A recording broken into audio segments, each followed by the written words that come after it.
Labą dieną visiems, malonu taip gausiai susirinkusius matyti, daug jaunimo, labai gerai, kad rūpi ir ateitis. Atstovauju šiaip šiandieną Investicinių ir pensijų fondo asociaciją, šitą kepurę turiu užsidėjęs, tačiau to pačiu esu ir DNB investicijų valdymo vadovas, tai šiuo atveju, kaip sakyti, iš karto atsiskleidžiu, bet iš tikrųjų kalbėsiu labai bendrais dalykais, tai kas yra visiems svarbu, aktualu ir papasakosiu tokius pakankamai plačius dalykus. Tai aišku, jeigu kils po to klausimai apie detalės, tai galėsime mielai nukrypti ir į anuitetų zoną, apie išmokas, apie kažkokius naujos valdžios pamastymus, pažadus, norus ir panašiai, tai galėsim apie tai irgi šnekėti, jeigu turėsim šiek tiek laiko. Ką mes kalbam su savo klientais, iš esmės, tai yra keletas temų. Tai yra pirmas, kad alga, ką mes visi gaunam ir turim tokias pajamas, tai yra tam tikro gyvenimo standarto susikūrimas, o pensija reikalinga yra tam, kad tą standartą išlaikyti kiek įmanoma labiau. Tai čia mes naudojam tiek su savo klientais, tiek tą filosofiją turim per visą idėją, kodėl tokio daikto apskritai žmogui turėtų reikėti. Tai yra pensijos pajamų išėjus į pensiją. Šiek tiek pagazdinant, turbūt niekam ir nenauja ta demografinė kreivė, tai yra, kad jaunimo sparčiai mažėja, vyresnių žmonių sparčiai didėja, dėl ko ir buvo įsteigta apskritai antra pakopa Lietuvoje 2004 metais, tam, kad suvaldyti šiek tiek pačios sodros išlaidų krizę. Tai yra, kaip žinom, visi kaupiantis antroji pakopai, kaip ir pasižada arba susitarė su valstybe kompromisą, kad gausiu tą dalį sumokėtų mokesčių į sąskaitą dabar, tam, kad atsisakyčiau tam tikros proporcinės dalies ateityje savo būsimos pensijos. Tokiu būdu Sodra sprendžia savo ateities išlaidų problemą, žmogus pasinaudodamas kapitalo rinkom ir galbūt tam tikrų didesnių proporcingumu to procento nuo algos, sprendžia, kad jisai greičiausiai tikėtis gali turėti daugiau pinigų, negu kad ta sodrinė pensija sumažės kažkada ateityje. Tai va, čia buvo ta pirminė logika ir būtent dėl šitos kreivės ir tai buvo daroma. Ir kaip bebūtų keista, tos demografinės problemos nieks neatšaukė ir matom, kad jinai netgi dar ir pagilėjusi šiek tiek. Tai žodžiu, pati principas ir idėja niekur nedingo. Kaip žinia, tiek Europos komisija, tiek kitos tarptautinės organizacijos, Pasaulio bankas visą laiką skatino ir skatina ir Lietuvoje veikia 3 pakopų pensijų sistema. Tai aš apie jas šiek tiek trumpai ir papasakosiu, kad būtumėm tam pačiam puslapį, kaip sakoma. Tai pirma pakopa yra vadinama sodrinė pensija, niekam nepaslaptis. Šiaip detalės, jinai skyla į 2 dalis, bazinė pensija ir papildoma sodros pensija, kuri šiek tiek priklauso nuo stažo, nuo sumokėtų mokesčių, bet jinai šiai dienai yra labai plokščia. Ir, tarkim, žmogus ar uždirba minimumą, ar uždirba 1 milijoną per mėnesį, tarkim, tai sodrinė pensija skiriasi labai mažai, maždaug tik tai 2 arba 2,5 karto. Ir maksimali sodros pensija šiai dienai yra lubos maždaug 600 eurų. Maksimali sodros pensija. Tai įsivaizduokime, jeigu alga yra šiek tiek didesnė, tai galim iš valstybės tik tiek ir tikėtis, kokią algą žmogus begautų. Ir va tam reikalingos kitos pakopos arba apskritai kiti taupimo būdai, kad tą skirtumą uždengti. Va, tai čia antra pakopa, tai yra, kai kas ją vadina ir mes iš dalies pritarėm, kad tai yra tos pačios socialinės sistemos dalis. Ir tai yra tam tikras procentas nuo mūsų sumokėtų mokesčių, arba tiksliau sakant, darbdavio sumokėtų už mus mokesčių. Šiai dienai tai yra 2 procentai, kaip bazinis tarifas, kurį gaunam į pensijų sąskaitą.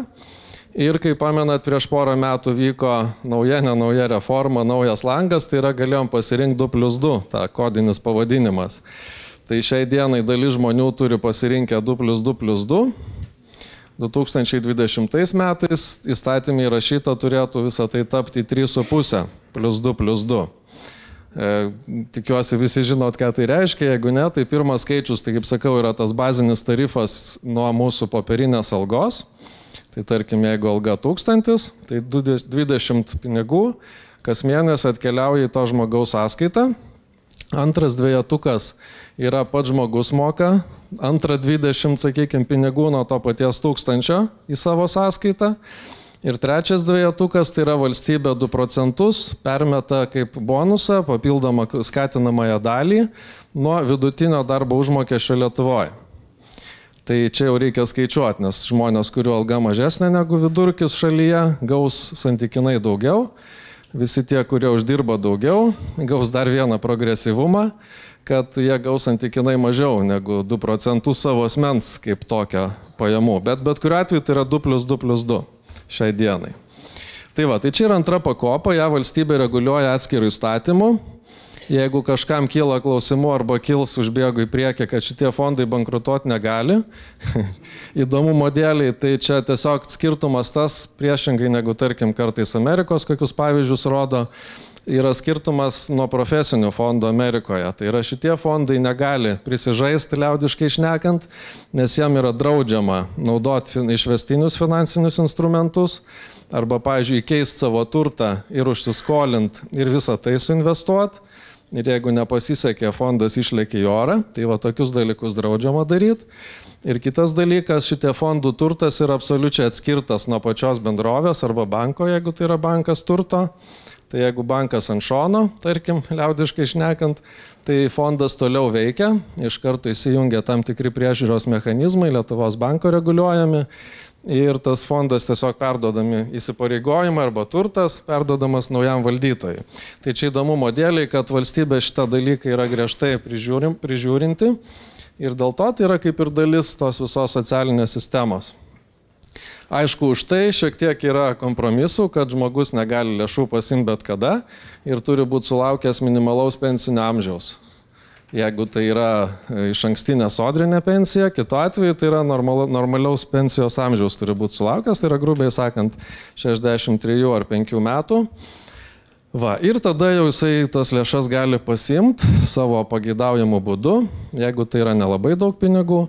Na, čia aš truputėlį užbėgu į priekį, gal vėliau prieisim prie detalių. Va, ir trečia pakopa yra visiškai savanoriškas kaupimas, kuomet yra pomokestinės pajamos gali būti investuojamos. Tai yra tai, kas jau po sumokėtų mokesčių lieka sąskaitoje žmogaus ir susigrąžinamas 15% gyventojo pajamų mokestis. Arba jeigu mokėtojas yra įmonė darbdavys, tai įmonei yra irgi mokestinės lengvatos ir savo darbuotojus jie gali puikiai skatinti kaip supaprastintų profesinio fondo principų. Bet jų pati mechanika yra tokia pati kaip ir antros pakopos. Tai va, tai dabar ko tikėtis iš tų 3 pakopų, jeigu mes šitą imtį paimėm diskusijos. Jeigu alga su sąlyga yra vidutinė, tai šitos sąlygos galioja. Tai yra maždaug iš pirmos pakopos valstybė sako, jūsų pakeitimo norma bus apie 40 ar 30% plus minus. Tai yra, kaip žinom, vidutinė pensija Lietuvoje yra, bijau dabar sumeluoti, apie kokius 250 turbūt eurų ar kažkas panašaus. O vidutinė alga yra apie 700 turbūt. Na tai va ir gaunasi nepilnai pusė, va tai tas skaičius, ką jisai reiškia, tai yra pakeitimo norma. Iš antros pakopos eina kalba apie kažkokius papildomą prisidėjimą, tai aišku, tai nėra kažkokia panacėja, tai yra tik tam tikras priedas, nes iš 2%, kurios dabar valstybė mums perveda, tai nėra taip gerai arba tai, ko tikėtasi buvo reformos pradžioje, kai turėjo būti 5,5%. Tačiau dėl visų krizių ir kitų politinių sprendimų liko tik tai 2. Na dabar tas 2+2 dar šiek tiek padeda, bet vis dėlto tai nėra labai dideli pinigai. Na ir trečia pakopa, čia tik tai tas 20% dėl to, kad sumoje tai turėtų būti apie 70-80% buvusios algos, kad gyvenimo standartas išliktų maždaug panašus. Tai čia ta mintis, kad kažkuo reikia pridengti tą skirtumą ir trečia pakopa vienas iš būdų, kadangi jis yra vienas iš nedaugelio daiktų, kurios valstybė skatina mokestinėmis lengvatomis. Visa kita irgi tiktų. Nekilnojamas turtas, nuosavas verslas, akcijos, obligacijos, paveldėjimo ar panašus dalykai, bet žinoma, ten jokių lengvatų iš valstybės nėra. Tai dėl to čia toks šiek tiek turbo režimas kaupimo, tai pajuokaujant. Va, dabar apie antrą pakopą. Šiek tiek gal statistikos, jinai mažiau įdomi, bet daug kas ją kaip ir žinot.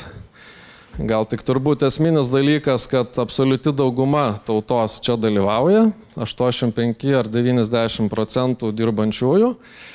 Aišku, dalis tų žmonių yra emigravę iš Lietuvos, dalis yra bedarbiai, tai tie žmonės tuo metu, kol nedirba, tai jokių be abejo įmokų čia ir negauna, tačiau jie formaliai yra dalyviai.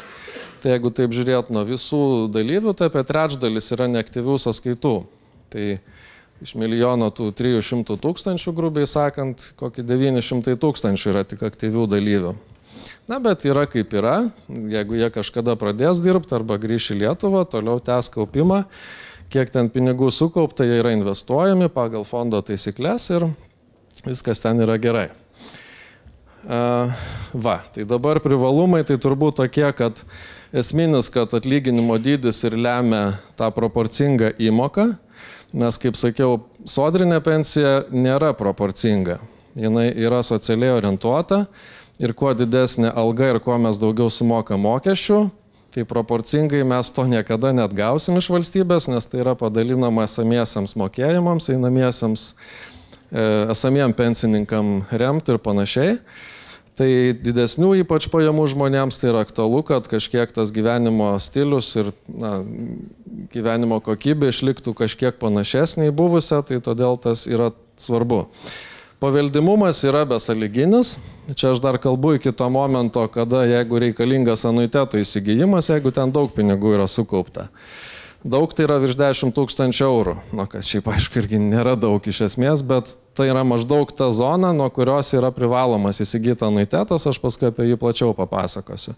Iki tos sumos yra lėšos išmokamos grinais pinigais, arba, ne grinais, bet į sąskaitą nurodyta ir klausimų jokių tenais nėra. Na ir aišku, kad iš dviejų šaltinių, tai čia vienas iš tų privalumų, dėl ko tai yra gerai. Trumpai apie rezultatus, čia yra paskutinių 11 metų faktiniai skaičiai. Kaip matot, grąža svyravo, tai yra tokio žaidimo taisyklės. Jeigu norim gauti šiek tiek daugiau naudos arba viršyti infliaciją, tai tos rizikos tenka prisimti. Ir aišku, čia reikia turėti omeny, kad čia žaidžia, taip sakyt, tiek konservatyvūs fondai, tiek pilnai akcijiniai, tai yra visiškas vidurkis. Tai kaip matom, 2008 ir 2011 metai buvo tie minusiniai metai, 2 iš 11. Visi kiti metai buvo pelningi fondams arba jų dalyviams, kitaip sakant. Aišku, 8 metai matom vidurkis yra minus 20, tai turim omeny, kad akcijiniai fondai čia galėjo kristi ir minus 40 metais, o konservatyvūs fondai, man atrodo, nei vieno, ar gal vienas buvo neigiamai zonai, tai yra konservatyvūs fondai visi tais metais buvo teigiami. Tai yra tiesiog nebuvo problemos obligacijų rinkose. Infliacija tuo metu, kaip matot, vidutinė 3,5. Tai tikslą kaip ir pasiekėm, nes daugiau nelabai yra turto klasių, kurios ilgojo laikotarpiu galėtų viršyti infliaciją, labiau akcijų klasė tam ir yra skirta.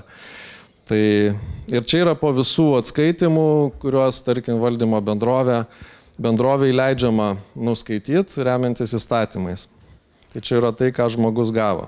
Aišku, kiekvieno asmens asmeninis portfelis bus šiek tiek skirtingas, nes priklausomai kuriuo metu pradėjo, arba darė keitimą tarp fondų, gerų ar blogų laikų tą keitimą padarė, tai žinoma, tai įtakotų. Nes kaip pavyzdys, jeigu 2008 metais buvo akcijų fonde, fondas nukrito minus 40, žmogui kantrybės nebeužteko, jis tuo metu šoktelėjo į obligacijų fondą, sekančiais metais ir dar sekančiais buvo rekordiniai kilimai, ir žmogus tuo metu ir liko obligacijų rinkoje, kuri ten kilo 2-3% į priekį, o ne 10%, taip kaip jo būtų kilęs jo paties akcijų fondas. Tai jis tokiu atveju, žinoma, jokio pliuso nematys dar ilgokai, jeigu jis tokį sprendimą būtų padaręs. Tai šitoj vietoj visada yra rekomenduojama turėti omeny, kad viskas ciklais vyksta. Ir jeigu ir krito, tai kažkada kyla. Ir atvirkščiai, kai ilgai kyla, kažkada ir krenta. Tai šiuo atveju turim, išskyrus 11 metus, jau 7 metų kilimo tendenciją. Tai čia tik laiko klausimas, kada sekantis posūkis vėl bus. Bet čia, kaip matau, iš daugumos šito auditorijoje sėdinčių, tai tų krizių iki pensijos bus dar ne 1 ir ne 3. Tai tiesiog reikia jausti žaidimo taisyklės ir galbūt mažiau kai kuriais atvejais nervuotis. Tiesiog įvertint, kad tai yra tik maža dalis kapitalo arba turto ir galima šiek tiek savo leist pažaisti su to ir per daug dėl to nedaryti pokyčių. Va, čia daugiau tokia istorija, kas vyko per tą visą laikotarpį ir kas yra numatyta, tai šiek tiek jau pirmai užsiminiau. Tai va, šiuo metu yra dešiniai pusėje tas 2+2+2 galioja šituo periodu valstybės formulė. 20 metais matysim, iki 20 dar daug laiko yra, tai žiūrėsim, kaip įstatymo įrašymas išliks, tačiau na, šiuo atveju turim, ką turim. Įdomumo dėliai tokiai, kad visi naujai pasirašantis iš karto dalyvauja su 2+2+2, tai yra jie pasirinkimo jau dabar nebeturi. Tuo lango metu prieš 2 metus dalis žmonių galėjo nesirinkti 2+2 ir tai reiškia, būtų likę tik su 2+0+0. Tai yra tik tai bazinį tarifą būtų gavę iš valstybės, tačiau pagal įstatymą jie bet kada ir dabar, tarkim, gali grįžti ir vėl tęsti tą kaupimą. Bet jau antro karto tokiai rokiruotei nebėra numatyta. Čia yra situacija socialinių reikalų ministerijos, šiek tiek jinai tiesa senelesnė, gal kokių metų ar panašiai, nes naujų duomenų dar negavom. Ir yra parodyta, kas būtų, jeigu žmogus kaupia antroji pakopų ir kas būtų, jeigu nekaupia. Su aišku aibe prielaidų. Tačiau ta šviesesnė dalis, kuris stipriai krenta, tai čia akivaizdu, kad jeigu, tai yra toks bus sodros gebėjimas mokėti pensijas. Kitaip sakant, gebėjimas nuolat mažėja, nes dėl demografinių reikalų žmonių dirbančių bus vis mažiau. Ir aišku, sodra bankrutuoti negali jokiais būdais, tai yra srauto organizacija, tačiau surinks vis mažiau pinigų ir vis mažiau galės perskirstyti. Aišku, valstybė gali skolintis iki tam tikro lygio, bet tai turi savo ribas. Tai tuo tarpu, jeigu yra antra pakopa, tai tą skirtumą progresinį lemia kapitalo rinkų šioks toks pokytis. Čia aišku, jis yra santykinai konservatyvus dedamas tokiais atvejais, gal 2 ar 3% vidutiniškai per metus. Ir jisai tada leidžia tikėtis plius minus tų pačių link 40% pakeitimo normos. Tai apie antrą pakopą ar turit kokių klausimų? Perėsim prie trečios ir apie bendrą paveikslą paskui irgi. Minutėlė. Taip? Taip. Man teko bendrauti įmonės ir tiesiogiai į sodrą dalyvavo. Buvo paskaičiavimas, kai žmogus stažas 40 metų, sakykime, ir įmokos. Jau tada sodra pasakė, mes daugiau 25 negalim padengti, bus tik mažiau. Jūs čia rodos nuo 40. Čia priklauso kokia žmogaus alga. Jeigu yra vidutinė, tai valstybė deklaruoja, kad yra apie 40. Jeigu alga bus didesnė, taip jūs teisi, bus žymiai mažesnė pakeitimo norma. Čia yra sąlyga vidutinė alga.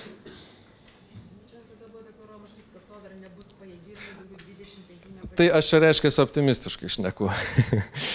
Ten gale buvo klausimas, taip paskui.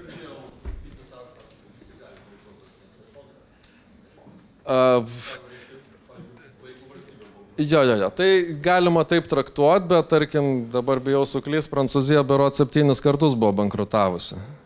Tai čia vėlgi tai reiškia, kad tuo metu kažkas jai nepaskolina lėšų, kad padengti savo kažkokią skolą, bet galbūt vėlesnių laikų ir paskolins. Tai Graikija dabar lygiai taip pat defaultino, ale bankrutavo prieš kelis metus, bet niekas neprapuolė. Tai yra, tos skolos buvo restruktūrizuotos ir toliau valstybė tęsia savo gyvenimą.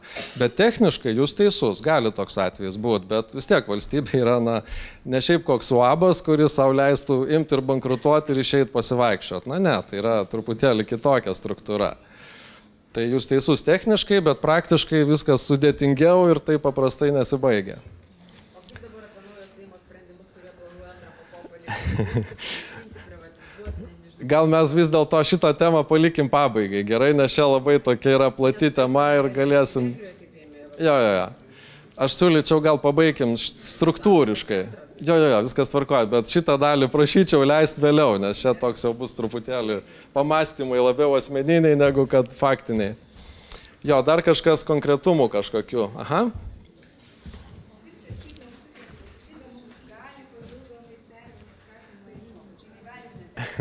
Na, jeigu įstatymą pakeis ir bus, nebegali. Įstatymiškai rašyta, be abejo, griežtai ir šventai parašyta, kad jeigu žmogus deda, valstybė lygiai taip pat deda. Čia tiesiog turbūt gal teisininkai žvilgtelėjo, kad gali, bet gali ir ne, jeigu kažkas keičiasi. Jeigu žmogus neperveda, tai tada taip. Tai šiuo atveju, kadangi to nėra parašyta, tai su tokiu maža išlyga. Bet šiaip tai griežtai. Gerai, gal tada tęsiam toliau, paskui matysim platesnį kontekstą. Va, tai trečia pakopa, tai savanoriški dalykai. Kai savanoriški reikia lėšas iš kišenės išsiimti ir skaičiai nebetampa dalyvaujančiųjų, nebėra milijonai. Ir matom juokingus iš tikrųjų skaičius, tai yra net nepilnai 50 000 tik tai dalyvių čia kaupia.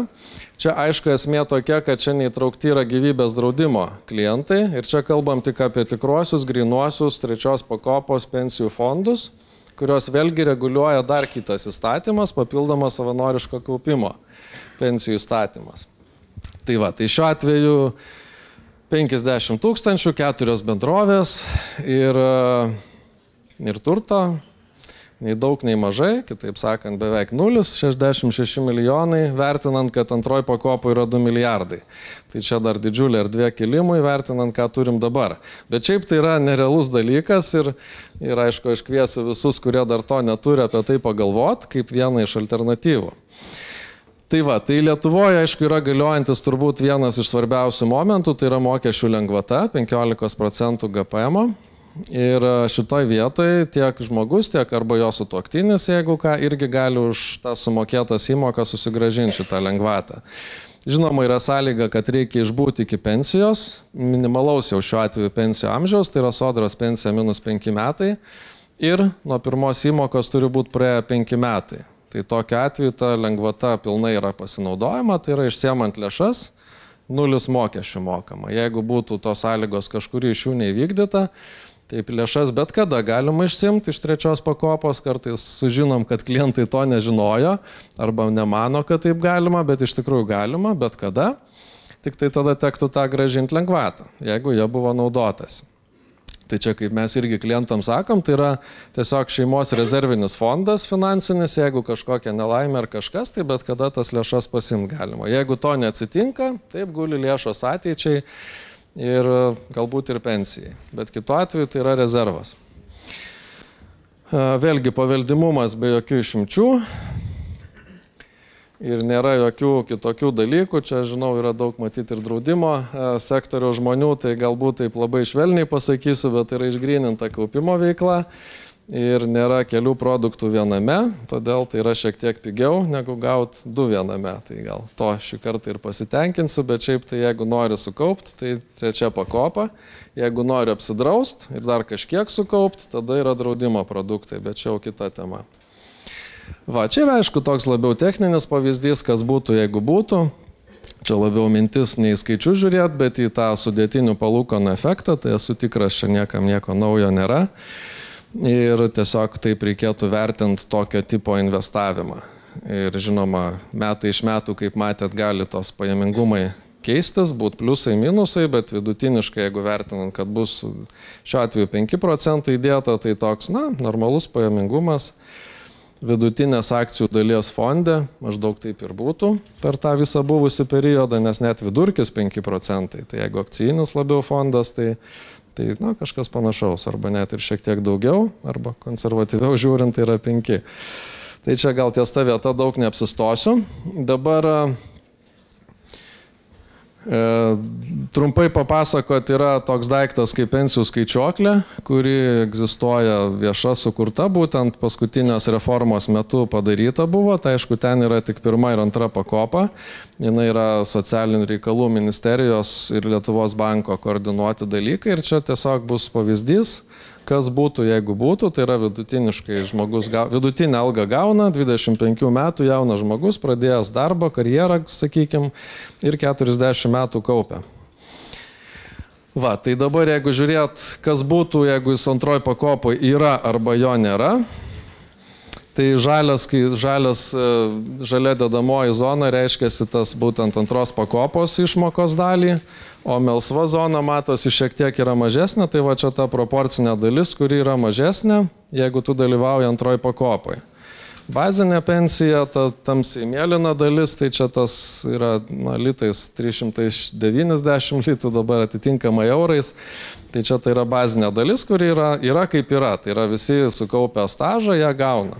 Jinai nepriklauso nuo kitų dalykų. Tai čia tiesiog yra pavyzdys antros pakopos įtakos, tokios, maždaug, irgi aišku, aibė prielaidų, bet pats principas. Čia yra dar pridėta ir trečia pakopa. Kas būtų, jeigu būtų trečioj pakopai, tarkim, papildomai dedama irgi pinigų į trečią pakopą, tai tiesiog būtų jau nebeblogai tokiam žmogui, jis gautų panašiai turbūt tiek, kiek gauna iš algos ir jis pensijoje galėtų gyventi žymiai smagiau. Čia aišku irgi apačioje matosi, kokiam prielaidom paskaičiuota, tai čia tokios labiau aritmetinės supaprastintos prielaidos, anuitetai kažkaip neįskaičiuota, jų kaina neįskaičiuota, labiau matematiškai padalinta, bet pats principas. Va, tai čia ta pensijų skaičiuoklė, galite rasti pensijų skaičiuoklė LT ir tai galim patys pasižiūrėti. Kitas dalykas, galite aišku ir asmeniškai pasižiūrėti, ką Sodra jums prognozuoja savo puslapyje Sodra LT. Tai čia jūs turėsite autorizuotis asmeniškai per, tarkim, bet kurį banką ar panašiai ir jums pasakys, kiek jūs asmeniškai sukauptumėt arba kokią jums pensiją prognozuoja Sodra pagal jūsų dabartinės pajamas. Tai va, tai čia irgi galima tais keliais šaltiniais remtis. Gal šiek tiek papiknaudžiausiu ir pasakysiu, kad DNB LT mes turim 3 pakopų skaičiuoklę, tai kadangi rinkoje netiek daug tą siūlančių, tai savo leisiu pasireklamuoti, bet labiau jūsų pačių supratimui. Ten prie pensijų zonos reikia užeiti ir galima susivesti, jeigu trečią pakopą įtraukia, kokia ta pakeitimo norma bus tada jūsų asmeniškai. Tai jeigu jūs pasakot, aš noriu 100% buvusių pajamų, tai jums išskaičiuos faktą ir pasakys, po kiek reiktų kaupti, kad turėt 100%. Tai čia šiaip. Va, tai dabar galim grįžti prie jūsų kitų klausimų apie trečią pakopą ir visus kitus dalykus. O, kiek rankų. Na gerai, gal nuo pradžių, nuo pirmos eilės pradės ir toliau. Ja, prašau. Tai aš gal sukonkretinsiu klausimą dėl čia tų politinių visų svyravimų ir pas mane klausimas apie antrą pakopą yra toks. Kieno nuosavybė yra jau sukaupti dabar pinigai ir tarkim įvykus kažkokiem vienokiam ar kitokiam politiniam pasikeitimam ir tarkim išnykus antrai pakopai, kokia yra koks tų pinigų likimas. Ir antras klausimas būtų apie 15% trečioji pakopų lengvatą. Tai yra, kai mes atgaunam apie Liepos mėnesį tą lengvatą, 15% grįžta pas mus į asmeninės sąskaitas, kokiomis sąlygomis paprastai tos pinigus galima būtų įdėti atgal į tą trečios pakopos sąskaitą. Ja, tai pirmas klausimas, tai labai paprastas, tai yra nuosavybė. Pagal civilinį kodeksą antroji pakopai turimų pinigų, tai kaip sakiau, yra besąlygiškai paveldimi. Tai reiškia, kad, iš tikrųjų, nieks jų ir nacionalizuoti negalėtų, nebent kažkas pakeistų konstituciją, kas yra labai sudėtinga padaryti, ir kažkaip pasikesintų, kad asmens teisė į nuosavybę nėra neliečiama. Tai tokioj situacijoje be abejo valstybė gali daryti, ką nori turbūt, kad arba kažkokių absoliučiai force majeure atvejais, kaip ten koks nors karas ar dar kažkokie dalykai, kas yra žinoma tolimi dalykai. Kitu atveju tai yra visiška žmogaus nuosavybė. Ir šiaip nacionalizuoti jų nieks negali ir net šiai dienai nieks to ir nežada. Čia tik buvo kelių savaičių pabaigoje ten viena kita tokia mintis praslydusi, bet paskui patys žalieji išsigynė šitos minties, kad nieks čia to nežada ir to nebus. Ir net ir vyriausybės programai, kurios projektą jau esam pamatę, tai aišku, apie tai net kalbos nėra. Yra ten kalba tik apie antros su trečia pakopa sujungimą kaip tokį, kas yra irgi absoliutinė sąmonė ir utopija. Ir teisiškai, ir mechaniškai, tai jie ten arba rašė, nežino, kas tą rašė, nesupranta net esmės, nes visiškai jų valdymas yra skirtingas. Antra pakopa yra užrakinta iki pensijos, o trečia pakopa gali bet kada pasimti GPM susimokėdamas. Tai dabar ant kurio uždės? Ar trečią pakopą mano iš kišenės sumokėtas lėšas užrakins man iki pensijos, įdėdami į antrą pakopą? Ar atvirkščiai? Tai, ką valstybė man sukaupia ir kaupia ateičiai, padeda į mano tiesiog einamąją, galim sakyti, sąskaitą su GPM sumokėjimu ir man leidžia tai suvartoti. Tai ir vienas ir kitas atvejis labai keistai skamba. Tai man atrodo, kad tie, kas ten tą kūrė idėją, tai truputėlį arba nepagalvoja tiesiog, arba kažkas ne taip, nes taip fiziškai neįmanoma tiesiog. Va. O dėl gyventojų pajamų mokesčio, tai jūs susigrąžinat, lėšos įkrenta jūsų sąskaitą. Ir jeigu jūs turite tais metais, gaunat algą, sakykim, tai jūs vėl automatiškai tampat.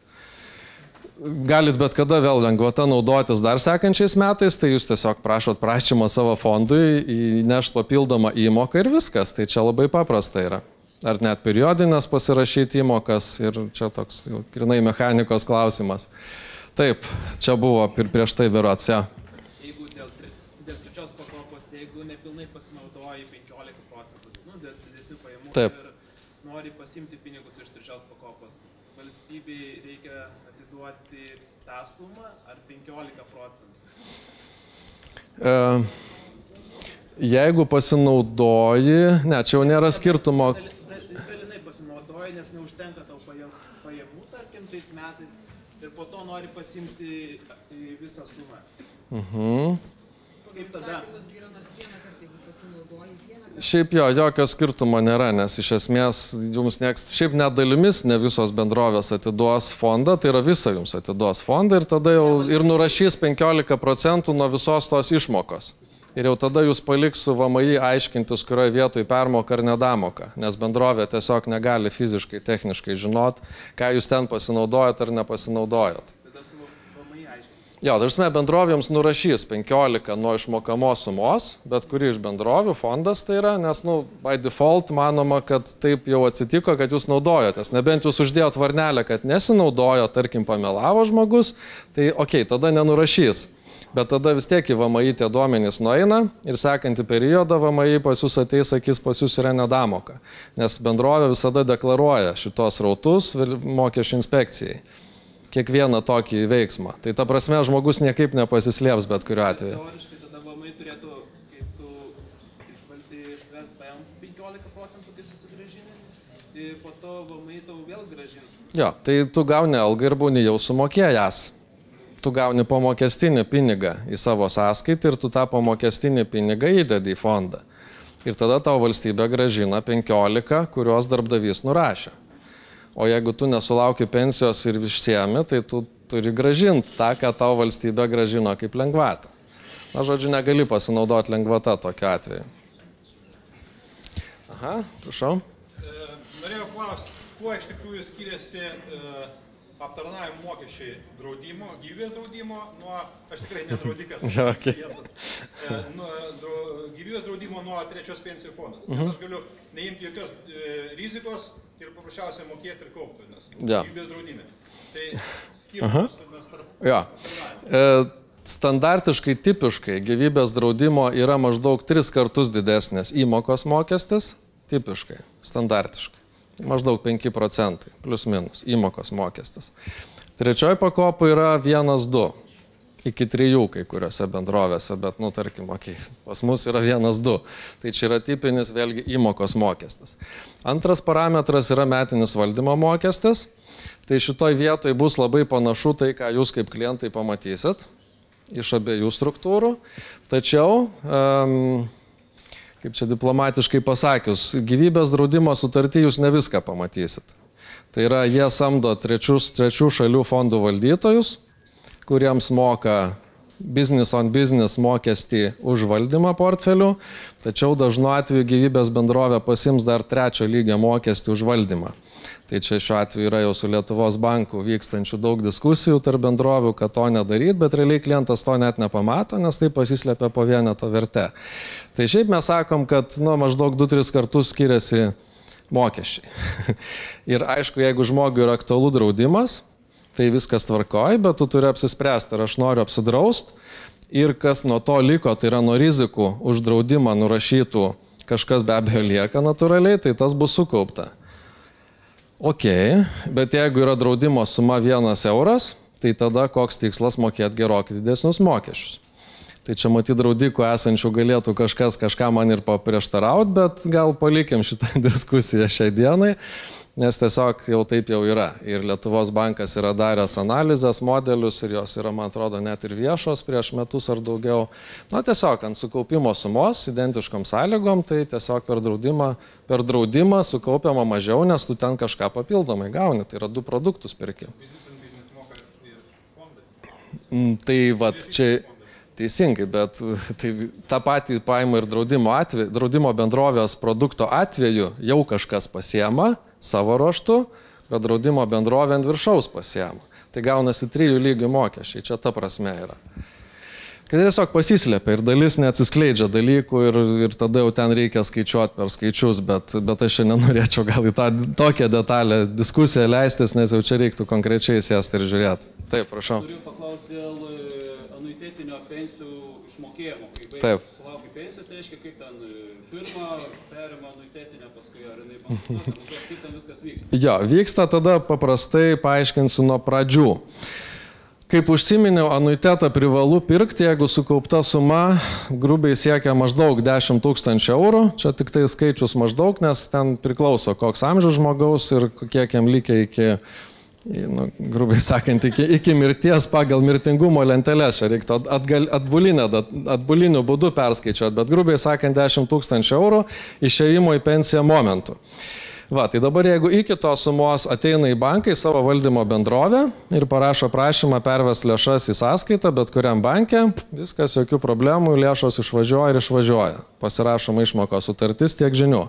Dabar jeigu ta suma yra viršyje, tai žmogus turi išsirinkti anuitetą, privalo jis pagal įstatymą pirkti anuitetą, nes valstybė taip nusprendė, kad jinai nenori, kad žmogus tas lėšas suvartotų ir išleistų anksčiau laiko, negu jam galbūt teks gyventi.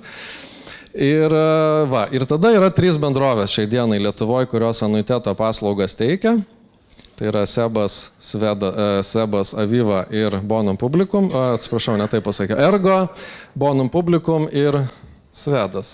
Sebas, Bonum Publicum ir Ergo. Ergo visą laiką teikia, šitie 2 apynaujai prisijungia. Taip. Va, tada žmogus kreipiasi pas anuiteto.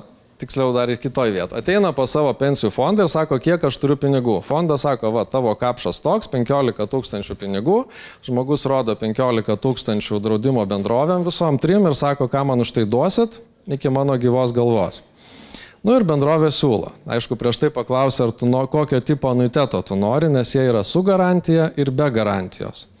Šitoj vietoje yra tam tikras kaip ir paveldimumo iš dalies kita prasme būdas, tai yra, kad jeigu pasirenki su garantija, pavyzdžiui, 15 metų, o žmogus numiršta po 5 metų išėjęs į pensiją, tai dar 10 metų jo palikuonis gauna tą pačią išmoką iki tų 15 metų. Aišku, jeigu žmogus toliau gyvena, tai jis ir toliau gaus tą pačią sumą iki pat kiek jisai gyvens. Tai yra draudimo bendrovė jau čia visų savo kapitalu, draudimais, persidraudimais per kelias dar lygius užgarantuoja, kad jinai tą mokės. Ir aišku, Lietuvos bankas prižiūri tas draudimo bendrovės, kad ten nebūtų kokių nors šunybių žaidimų ar dar kažko. Anuiteto tas tipas, kokį žmonės renkasi, kiek žinau, šiai dienai ir yra absoliuti dauguma, kurie renkasi su garantija. Nes ten gali pasirinkti, kokį tą garantijos periodą nori. Aišku, jeigu su garantija, tai šiek tiek kainuoja, tai per mėnesį šiek tiek mažėliau tada gauna žmogus tos išmokos. Ten kaip pavyzdys, jeigu būtų be garantijos, tarkim, 160 pinigų, tai su garantija bus gal koks 145 pinigai per mėnesį. Maždaug tokio lygio gali būti skirtumas ir jau čia pats žmogus apsisprendžia. Anuiteto šiaip neprivalu pirkti, bet tada ir pinigų negauni. Tai yra, jie tiesiog guli fonde arba kaupiami toliau, arba tiesiog paveldėtojai paveldės, palikuonis ta prasme. Tai šiai dienai turim anuitetų parduotų, kiek žinau, gal čia draudikai galėtų ir patikslinti, virš 300 berods tik tai, per visą Lietuvą, kas yra absoliučiai nykstamai mažai. Yra 2 priežastys. Pirmoji ir didžioji, kad labai mažai žmonių, kurie sukaupia bent 10 000 ir daugiau. Ir dauguma visa pasiema grinais, į sąskaitą, grinais pinigais. Aišku, didelė dalis tų žmonių, kurie jau sukaupia, tai jie turi ir kitų pajamų, tai yra pakankamai aukštų pajamų buvę žmonės, tai tiesiog sako, matai galas, tegu guli. Ir trečia galbūt priežastis, tai aš dar tebedirbu ir kol aš dirbu, tai man toliau krenta į antrą pakopą tie procenčiukai iš valstybės, tai kodėl dabar tą nutraukti. Aš gal turiu ir šiaip pajamų pragyvenimui tuo metu, tai kaip ir nėra bėdos.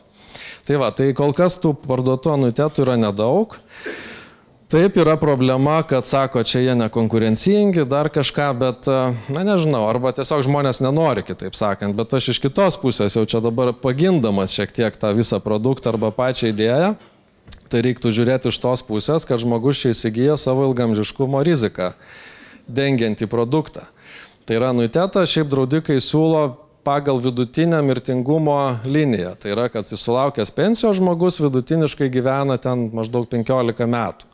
Na ir vat, matematiškai, sakykime, jeigu sukaupta, tarkim, 10 000 pinigų, tai dalini iš 15 metų, dalini iš 12 mėnesių ir gauni tą išmoką per mėnesį, minus kažkokie ten tie administravimo mokesčiai ir rizikų mokesčiai. Tai jeigu aš gyvenu ilgiau negu 15 metų, tai draudikas lygiai taip pat man turi mokėti toliau. Tai yra dalis žmonių išeis į pliusą, taip liaudiškai šnekant, dalis žmonių tas lėšas kažkiek paliks ir tam draudikui vidutiniškai suvaldyti tas rizikas. Nes jų aktuarijai turi žiūrėti, kad nebūtų į priešingą, kad bendrovė nesubankrutuotų, jeigu jie netaip suskaičiavo. Tai yra vidurkis turi išeiti plius minus teisingas apie nulį, plius minus kažkoks pelnas, kurio įmonei reikia, kad išgyventų. Tai čia tokia jų logika, o žmogus apsidraudžia savo ilgamžiškumą. Aišku, jie šiai dienai, kadangi anuiteto neprivalu įsigyti, tai draudikai susiduria su ta adverse selection. Tai yra, anuitetą perka labiau tie, kurie gerai jaučiasi ir tikisi gyventi ilgiau negu vidutinis pilietis ir atitinkama aukštesnių pajamų žmonės, tai jų tas tikėtinas amžius bus ilgesnis, tai draudikai ten klausimas, ar turės daug to pelno šitoj situacijoje, bet po 10-mečio kito, aišku, ateis didžioji banga žmonių, kurie eis į pensiją ir tada, aišku, viskas stos į savo vietas. Tai va, tai čia tiek apie anuitetus. Ja. Tik per tuos likusius metus išmoka. Jo, nes kaip ir traktuojama, kad būt buvę, jeigu būt buvę. Tai kitu atveju, jeigu tu iškart lamsam išmokėsi, tai ta žmogus gal išleis ir paskui vėl turės problemų, jeigu ten, tarkim, sutuoktinis, kuriam irgi reikia nuolatos pajamų.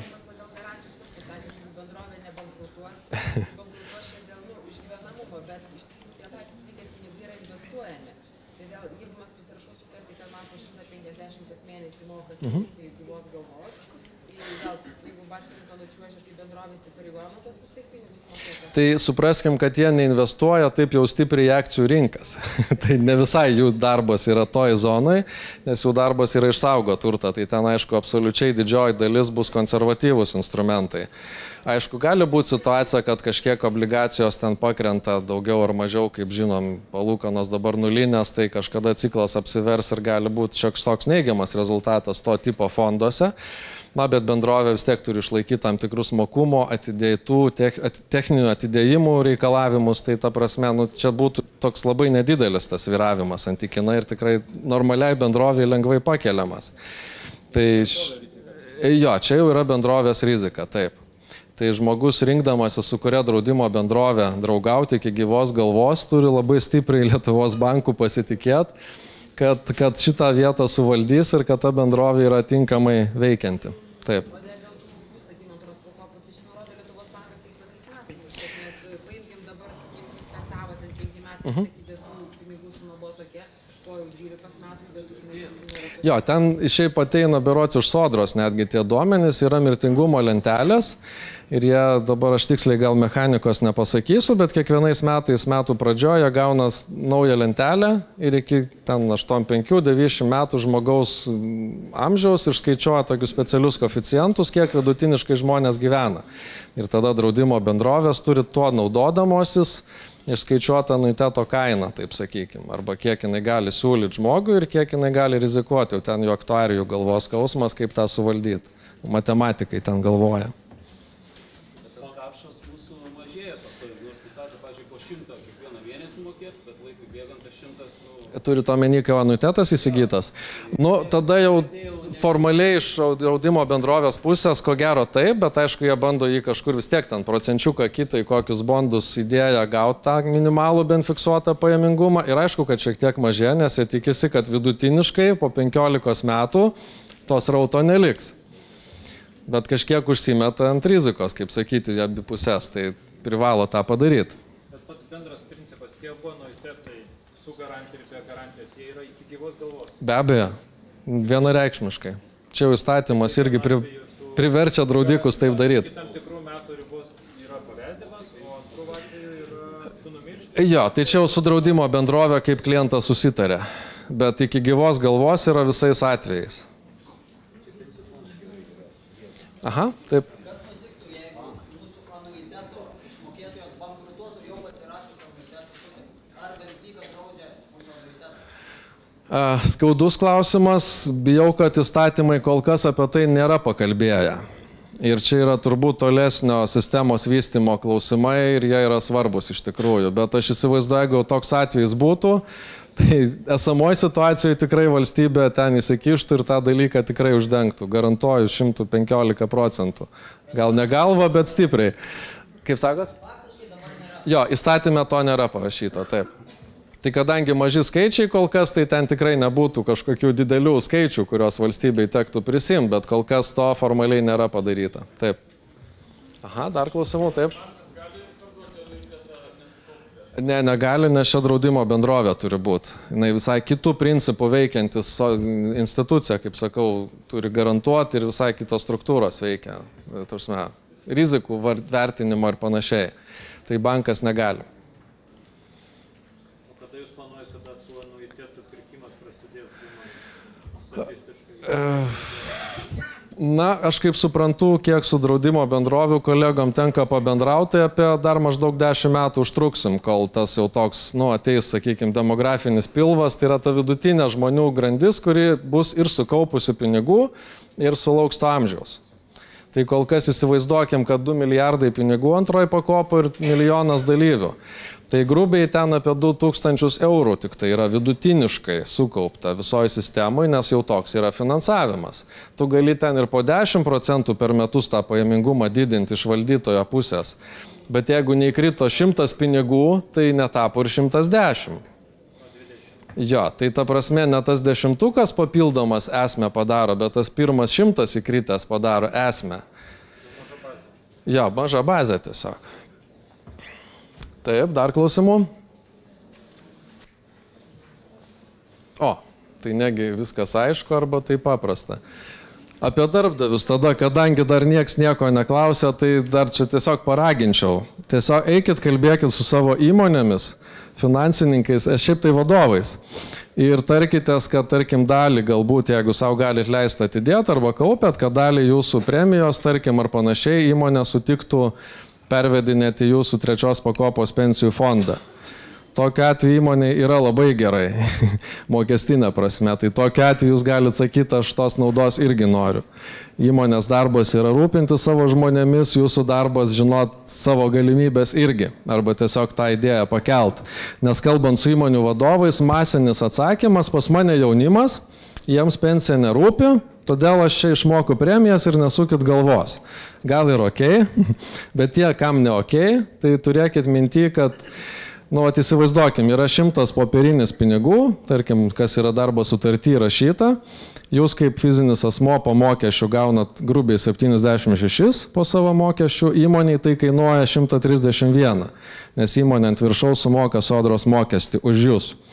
Tai jeigu įmonė veda į pensijų fondą žmogaus, tai jinai visą 131 jums ir gali pervesti. Ir tai yra 70% skirtumas su tais 76. Aišku, jūs tada, jeigu nesulaukia pensijos, norit tas lėšas vis dėlto išsimt, jūs taip GPM susimokat nuo to 131, jums lieka apie 111, kas yra vis dar 45% daugiau negu 76. Tai čia šiaip, jums patiems pamastymų, idėjai, įmonės nepriversit, jeigu jinai to nenorės daryti. Ir aišku, ne nuo visos algos, o nuo tik tai 1/4 metinių pajamų valstybė tai leidžia daryti. Bet jei kažkam kils idėjų, tai welcome. Taip, dar vienas klausimas. Dėl 70% lengvatoms valstybinėse pozicijose. Dabar šitą lengvatą gali pasinaudoti tik tai nevalstybinės. Yra kažkas kalbama, gal ateityje, koks skirtumas tarp valstybės Žinokit, nepakomentuosiu, čia jau nuo tų valstybių įmonių vadovų priklauso. Su biudžetiniam bijau, kad tikrai problema, nes ten visiškai kita logika veikia, filosofija man nesuprantama, reikia įsisavinti, nes jeigu neįsisavinsi, kitais metais negausi, tai ten jokie taupimai nelabai veikia. Jeigu kalba eina apie valstybės įmonės, galbūt taip, dalį tokių klientų turim, tai yra, jie pasako, yra atskira pozicija pensijų fondai, bet automatiškai mažiau išleidžia mokesčių pozicijoje. Apatinė bottom line'as yra toks, koks buvęs. Tai jeigu vadovas supranta ir tai nori padaryti, puiku. Tai, o su privačiom įmonėm iš viso paprasta. Valdybos sprendimas kažkoks savininkų vadovų ir važiuoja. Tik aišku, turi įmonė turėti politiką, kad tai nebūtų kažkokio piknaudžiavimo. Tai va, tai ačiū turbūt, malonu.